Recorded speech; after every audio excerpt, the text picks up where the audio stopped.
welcome back to Gra's Setting Sun, and something I didn't actually mention is the actual design of this map actually looks like it's taking place at sunset, which is a pretty nice touch and something they probably couldn't have done in the original game. Of course, the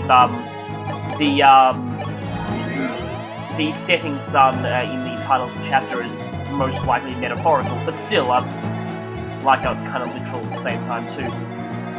Anyway, just making sure that these Gra soldiers can't kamikaze themselves into us, because of course, you know, we're continuing our plan of not killing the Gra soldiers. And I am getting serious to do this just because I don't fancy his chances of missing the sniper and getting killed. Oh, that was not bad. Around this point, Sirius's level is starting to get roughly even with the rest of us, so it's, yeah, I'm going to be using him quite a bit more, especially in the next coming few chapters, and I'm going to have to take this guy. Okay, Steel Bow crits 2, Killer Bow crits, yeah, still lower, I think. And, okay, so now Ryan has max strength defense, but not speed. In my first playthrough, it took him until about level 20 to get max defense, so this is getting pretty weird. Yep, pretty weird indeed. Given though that speed is now pretty much the only stat that he has that can actually increase, hopefully he'll be getting more speed from now on. Or at least I'll be able to fix it in the drill grounds. Anyway, I'm just going to visit these villages here because in my first attempt at this chapter, I tried to visit these villages with Thomas right at the start. You know how that ended. Well, now the reinforcements are gone, it should be safe to visit them now. I still have to block off this place. I really wish I'd given Marisu a lance because, yeah, that was pretty stupid of me. So I'm going to have to block off until Ultima can arrive. Marth still needs one more turn to reach that village. Damn movement costs with forests and stuff. And again, yeah, in that village in the original Shadow Dragon, we met a very significant NPC here. In fact, I guess since I probably will never be the playthrough in Shadow Dragon, just because, well, it's not my favourite game in the series. Again, yeah, since I'm probably never going to be playthrough in Shadow Dragon, I'll just say it now. I like the fact that Shadow Dragon actually makes that guy's name question marks, just for that one particular scene. It's much better than I believe when I played the original Mystery of the Emblem. His name is in fact completely stated, which is a gigantic spoiler, and I'm glad they removed that. I guess since there's no need to spoil things happening in the previous game, so I will just say that it was actually Camus that you met in that village in the last game. First saw him and there, and again, the original Mystery of the Emblem actually revealed his name. I think, to the best of my knowledge. It's been a while since I played that, and there's really no reason to now, so... anyway, now I haven't opened that door with Julian, mostly because I was paranoid about there being enemies inside there, and turns out I was right, so good thing I didn't open it now, or Julian would have been taking an arrow to the face by a sniper, which may or may not have critical him, so that would have been stupid. Fortunately, as you can see there, that Gra archer inside the walls, he is not going to attack us, which is good. And finally we got to this village, but unfortunately Marth's going to have to hightail it back to us because we're going to need him to, not only to seize the throne, but to do something else important. Yeah, now the thing about Gra and Altea, oh well, there's also this line. And so Marth has yet another generic village girl who has a crush on him. There was one of those in the anime, I believe. Was it the second episode of the anime? The anime was only 2 episodes anyway, so it doesn't really matter. But yeah, in that one though, Sheeta was actually present and actually got a bit jealous of that, which is weird considering that she never acts like that in the game very much at all. So speaking of Gra and Altea's relationship, when they said that Gra and Altea were once like siblings, there were a lot of people who once believed that Gra was actually founded by relatives of the original Altean royal family, and thus their royal family is actually directly related. That actually isn't true. Gra was only founded by just some citizens of Arcania who just split off and decided to found a new country. So they're not actually directly related in terms of their royalty.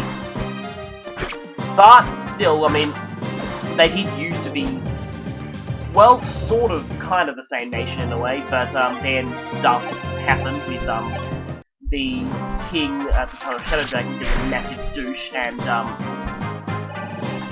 well, yeah, well, you could play that game just to see how much of a gigantic douche he is. Yeah, he's also part of the reason you had to sacrifice someone in the prologue. The main reason. In fact, that whole thing about Gra being filled with knights with high defense, that was mostly...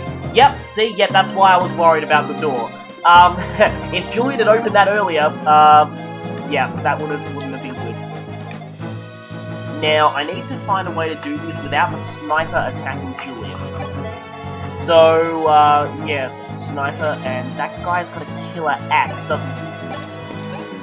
See, if I go here, then the sniper, yeah, won't be able to attack Julian, because the sniper will have to go where the warrior is, and with the warrior there, and going to attack Mary Sue anyway.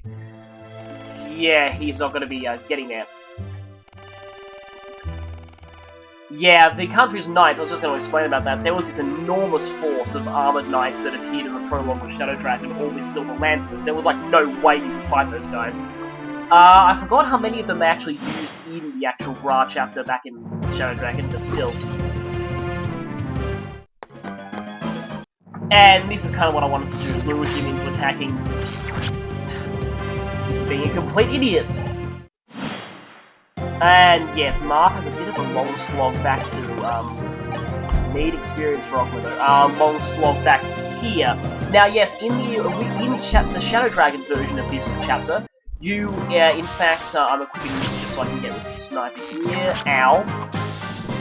In the Shadow Dragon version of this map, you could see inside all the indoor areas without having to unlock the doors. In this game, you can't. This is also the case for the interior of Altea Castle. In this game, again, they had a roof covering most of the map. Back in Shadow Dragon, you didn't have that, so in fact, I'm pretty sure this game alone was the one that Elrond was getting a lot of defense. And then that's really the main benefit to using, well, Dark Mages / Sorcerers. They have better defense than normal mages. And also Elrond, because he's got a better defense growth than Merrick does, so that's really the only thing he has over him, really. But, also speaking of those Dark Mages / Sorcerers, like I may have said before, in Awakening, they seem to have carried this over.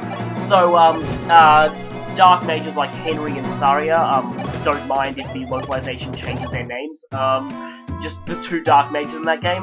From what I've seen of them, they seem to have pretty high defense. They also seem to be really powerful, you know, what with, you know, essentially a magical killer weapon, and Nosferatu, which is no longer female, well, it was only female exclusive in this game, and technically Gaiden, but that was only because, it was exclusive to, healers, and they were all female anyway. Yeah, Nosferatu, I probably should talk about the history of Nosferatu eventually, and, yeah, a lot of people were confused that it became light magic in, Path of Radiance, but it turns out that it was actually light magic to begin with. And I'm going off along weird tangents here, mostly because, good thing I got a door key, otherwise I would have had to bring Julian all the way over there, and that would not be fun. And notice one of the chests in this room is already open. Presumably that contained the Nosferatu tomes the thief stole. So that's actually kind of a nice touch. You had a thief escaping from this area at the start. That was because one of the chests has already been looted. Which, yeah, I'll say is actually pretty cool. Anyway, Dark Mages, yeah, because it's interesting, because back in, Sword of Seals, Blazing Swords, the Elim games, their main gimmick was the fact that they were stronger but slower than mages. And it's kind of similar in this case, except substitute the stronger for more defensive. Anyway though, I just got a secret book.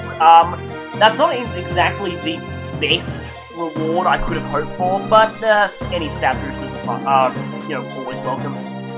It was a little underwhelming, I'll be honest, but now I'm just gonna hit this save point with a someone who can't counterattack at close range, just in case, and time to open this door. So you'll see here we have Samson and Shima, both in the throne room, sort of like the joint bosses of this chapter. Samson, like in Shadow Dragon, is a hero who specialises in axes. That's something you don't see every day. And Shima is the Princess of Gra, and she's sitting on the throne. We'll have to find some way to deal with her. Thankfully, we can get by her without having to fight her, which is a good thing, because she's actually really nice, so we don't want to have to fight her at all. We will have to fight this whole bunch of axemen and archers in here, but these are Arcadia soldiers, so fighting them is fine.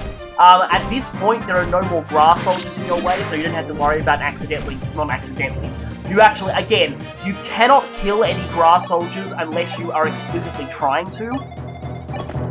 So, don't worry about hurting them. The one you do have to be worried about hurting, though, is Samson. Shima being on a throne won't move. Samson will, and this is where this bit gets a bit tricky. You don't want to have to fight him, but it's actually very difficult to avoid that unless you exploit something. Well, yes, exploit something. So basically, we've got to watch out for those snipers though, because they'll smash Sheeta up real good. And yes, we're using ranged weapons with this warrior and being cautious here, just to make sure we stay out of Samson's range. Samson will move and attack you, he has no qualms about doing that, so you gotta be careful, because mainly you don't want to kill him before, obviously he is recruitable, but you'll see how eventually. It's actually, again, kind of difficult to recruit him without having to survive at least one attack from him, but I'll show you a way that you can do it.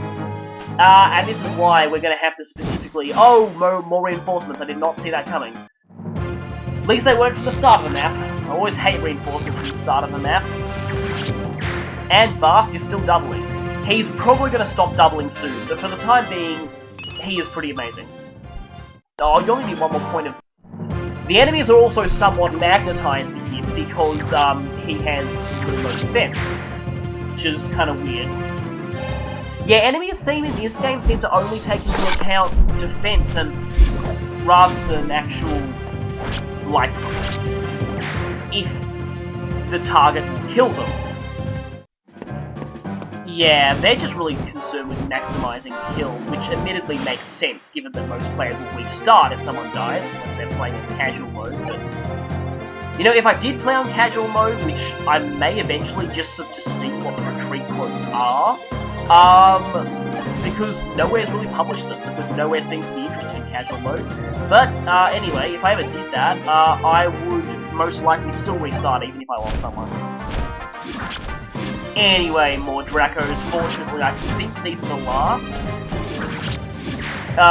You had Pegasus Knight reinforcements, I think I remember in the Shadow Dragon version of this chapter. Hey, and speaking of Catria, fittingly enough, this was in fact the chapter where you first recruited her in that game. Yeah, she wasn't quite as good there as she was in this game, mostly because, she joined a bit later than she did in this one. She was still pretty good though. Yeah, pretty damn good, but you had Sheeta for a lot longer than you had her. Kind of the reverse in this game. Still, Catria actually had a strength stat, unlike Sheeta. I mean, Catria in that game was pretty similar to how she was in this one, she just joined later, so slightly less broken. Right then, now Marth needs to head over here as fast as he can. We're going to need to position him very carefully if we're going to try and pull this off. And by pull this off, I mean recruit Shima and Samson without having to, accidentally having to fight any of them. So, okay, might need a bit more experience for Ryan. And hey, you're actually doubling stuff, that's good.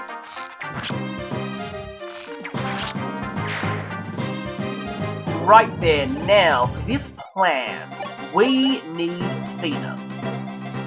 So, basically, I'll show you in a few turns. Basically what this involves is, Theta is going to have to dance for Marth if he wants to get to Shima without having to fight Samson. So yeah, it's a bit of a chain here. Marth talks to Shima to recruit her, and Shima talks to Samson. However, there's a little more to just having Marth talk to Shima in order to recruit her. Although that's how it looks. Basically, I'm going to have to set this up though. So basically, the plan here is, Marth goes as far as he can without getting into Samson's range. Meanwhile, Fina moves into a position so she can dance for him next turn. Now, of course, Marth can't move now, because if he moves now, he won't quite get to Shima, and Samson will attack him. And we don't want that, do we? We don't want Samson getting critted by us. Anyway, so now, what we do here is, we look carefully how Fina can move. Move Marth somewhere where Fina can dance with him, have her do so, and have Marth, after Fina's level up, just pause for a moment, have Marth go up and talk to Shima. Now, there's a little more to recruiting Shima than just talking to her. Marth will talk to Shima to recruit her, but only if you haven't killed any of the grass soldiers this chapter. If you fought and killed any of them, well, yes, I say and killed rather than fought or killed, because, if you even attempt to fight them, they will most likely die with their pathetic stats. Basically, yes, like she says here, if you haven't harmed her grass soldiers, Shima will join you. If you have, she is an unrecruitable boss, and you will have to fight her. So, don't hurt the grass soldiers, basically. It's not even worth it, because, they give pathetic experience. Now, with Shima recruited, she can now go and talk to Samson and recruit him. You can't recruit Samson with anyone else, so it's important that you do this, that you get Shima recruited. If you've done this right, well, as in, if you've done this the way I did it, involving Fina, you won't have to, get attacked by Samson. If you don't have Fina, in this chapter, there is actually no way you can recruit this guy without him attacking you at least once. But anyway, it seems that, Shima might have developed a bit of a crush on Samson, but, they do get supports too, so that might be interesting to see. Anyway, probably time to talk about Samson and Shima.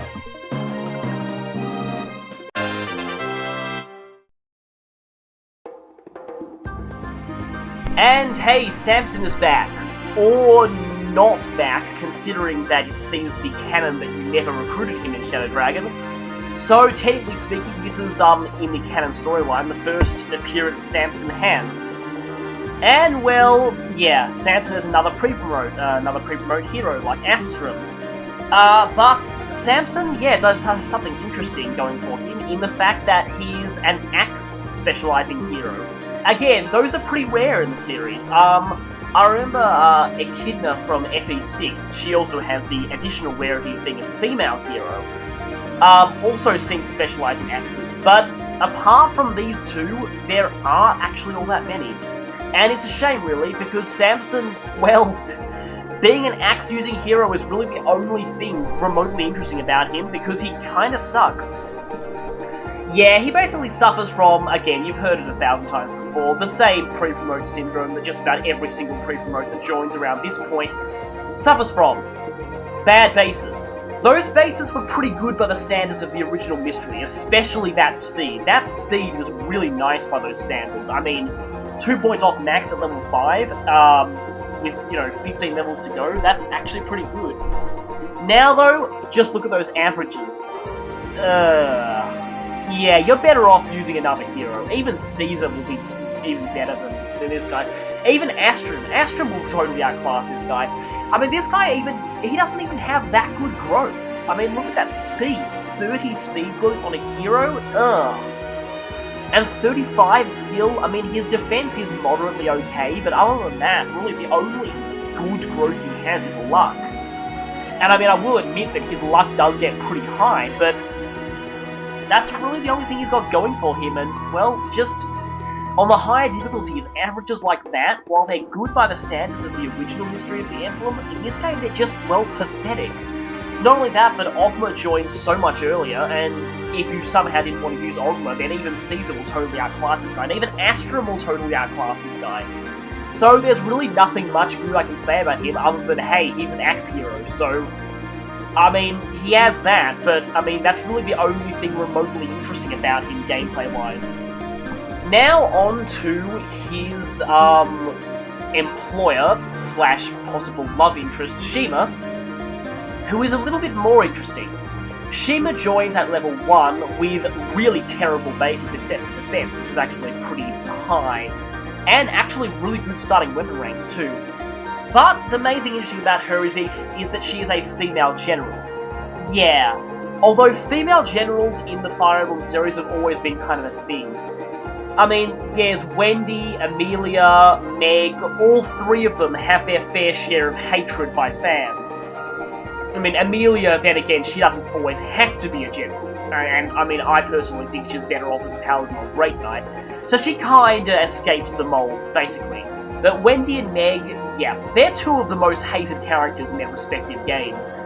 And I think it's probably due to the fact that female generals, for the most part, usually do not have good defense growths, and that is what you want out of a general.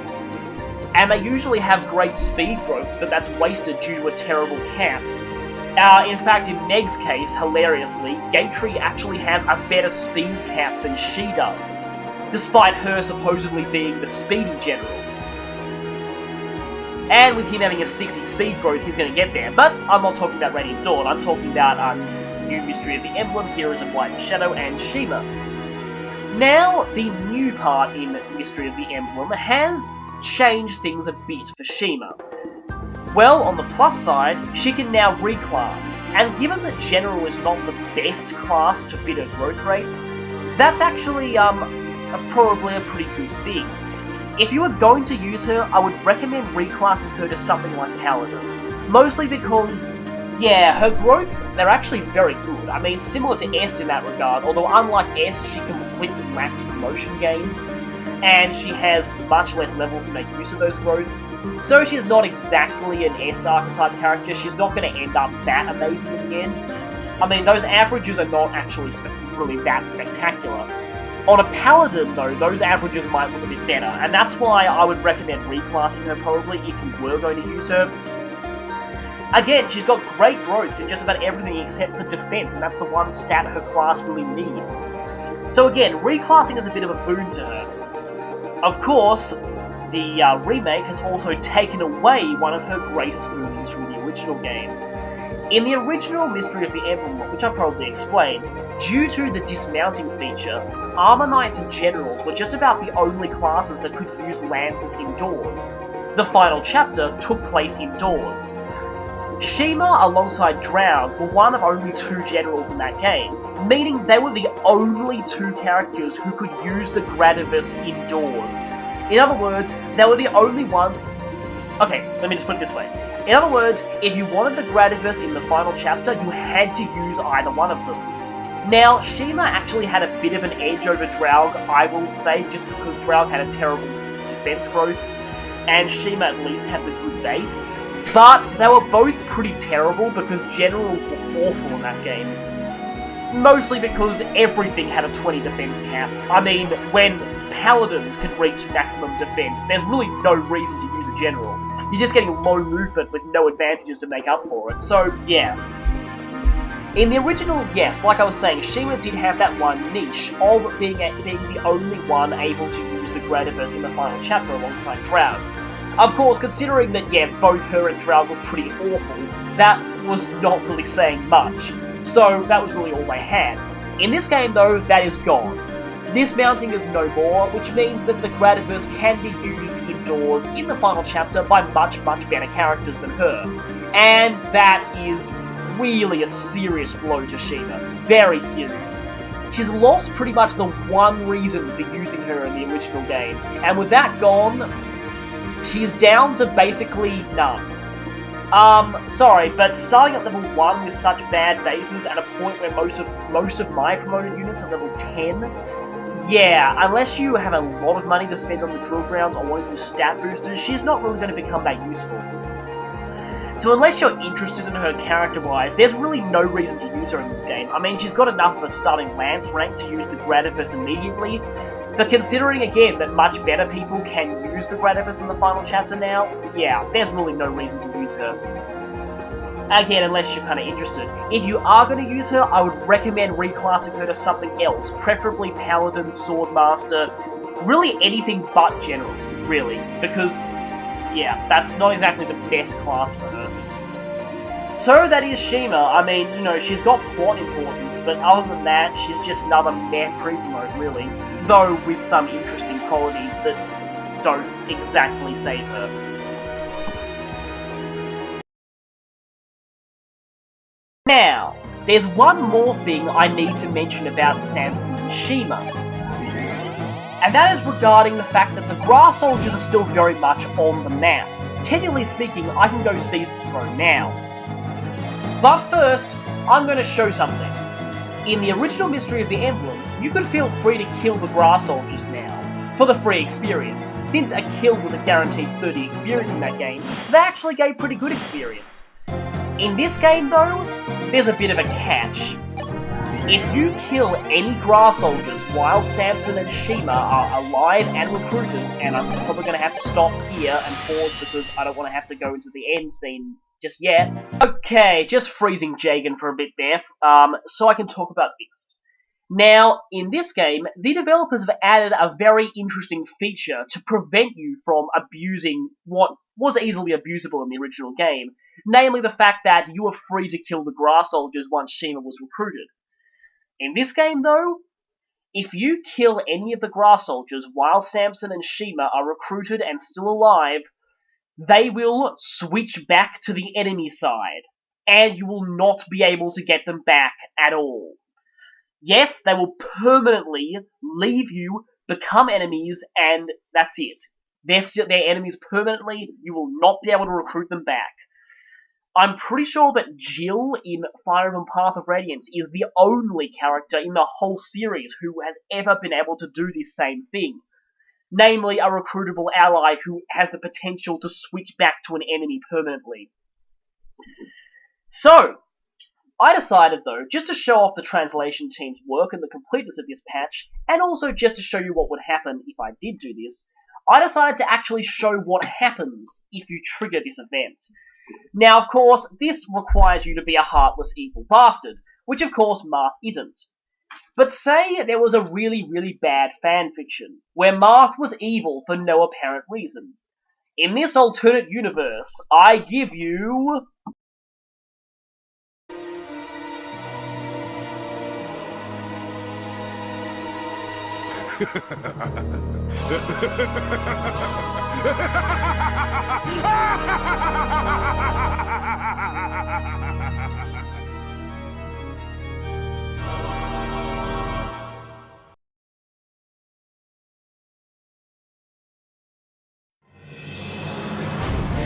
After seemingly earning the princess's trust. Oh, help us, please, Fitzpath! I think not. Die! Kill them! Slaughter them like the dogs they are, my minions! Ha ha ha ha!